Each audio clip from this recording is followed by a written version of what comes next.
सोटने Shirley मुराद जा हथ मुझे माण्हुनि में पिया आहिनि। इहा ॻाल्हि ॿुधण खां सुठो हुयो त तूं उनजा हथ कपे अची मुंहिंजे साम्हूं उछणी आ। मां तोते कावड़ न कयां, बल्कि तोखे शाबाश ॾियां। सोटो मां त इहो ई कमु करण लाइ निकितो हुउसि, पर हो चए थो जाबर ऐं कासम सावल मथां हमलो करे ॾिनो।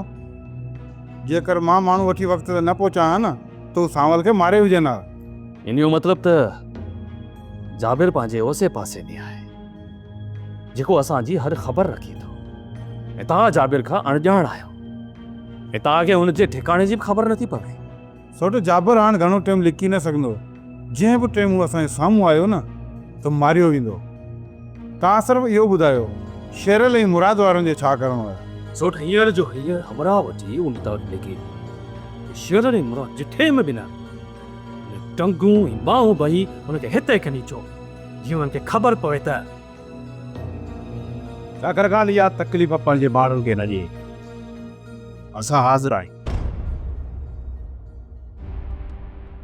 तव्हां ॿिन्ही जी दिलेरी खे दाद ॾियणो पवंदा। तव्हां ॿई पंहिंजो सिर त्रीअ ते रखी हिते पहुता आहियो। हाणे तव्हां फ़ैसिलो कयो त ॿिन्ही मां पहिरीं कंहिंजी मुंडीअ खे अॾीअ ते रखी कात वायां। चाकर खान कंहिंजे बि कंध मथां कात वहाइण लाइ बहाम घुरिजनि। जेकर इंसाफ़ पसंदि आयो न त पोइ ॻाल्हियूं कयो ऐं असां ॻाल्हियुनि लाइ हली आया आहियूं। बाक़ी जेकॾहिं तव्हां ज़ालिम आहियो न त पोइ असां तव्हां सां छेड़े जोटण लाइ तयारु आहियूं। मां ज़ालिम न आहियां शेरल, न आहियां ज़ालिम, पर तव्हां ॿई मूंखे ज़ुल्म करण ते मजबूर था कयो। जेकॾहिं तव्हां अमन सां हिते रहणु चाहियो त रही सघो था, पर मां तव्हांजो इहे अरडायूं कॾहिं बि बर्दाश्त न कंदुसि। चाकर खान शायदि तव्हांजनि हमराहनि तव्हांखे ग़लति ख़बर ॾिनी आहे ऐं तव्हां हक़ीक़त खां वाक़िफ़ न आहियो। तॾहिं त बाबा तव्हां होश में न आहियो। मुराद सोट चाकर हर हक़ीक़त खां बाख़बर आहे। तव्हां पंहिंजे पाण खे बचाइण लाइ नओं को कूड़ ठाहिया आहियो त उहा ॻाल्हि करियो। दिलावर खान कूड़ उहे घड़ींदा आहिनि जेके ख़ौफ़ ज़दा हूंदा आहिनि ऐं असां चाकर खान खां ॾिनल न आहियूं। बाक़ी चाकर खान जी असां दिलि सां इज़त कंदा आहियूं।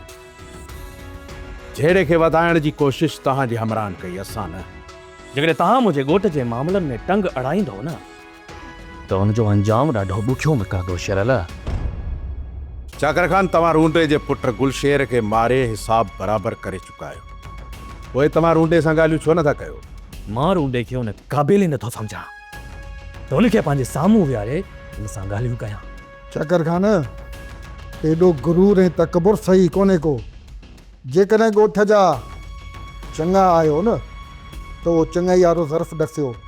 मां ॾाढा ई नथो ॾेखारियां, पर उन माण्हू सां कहिड़ियूं ॻाल्हियूं कयां जंहिं माण्हू जो न दीन आहे न ईमान, जेको ज़बान त छा भले सां हिते हथ रखी कूड़ हणी वञे, जेको पंहिंजी ज़बान ऐं ईमान ते क़ाइमु न रहे, उन सां कहिड़ियूं ॻाल्हियूं कयूं?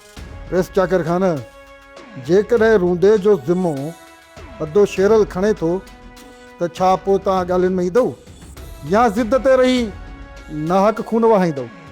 मूंखे नाहक खून वहाइण जो को बि शौक़ु न आहे।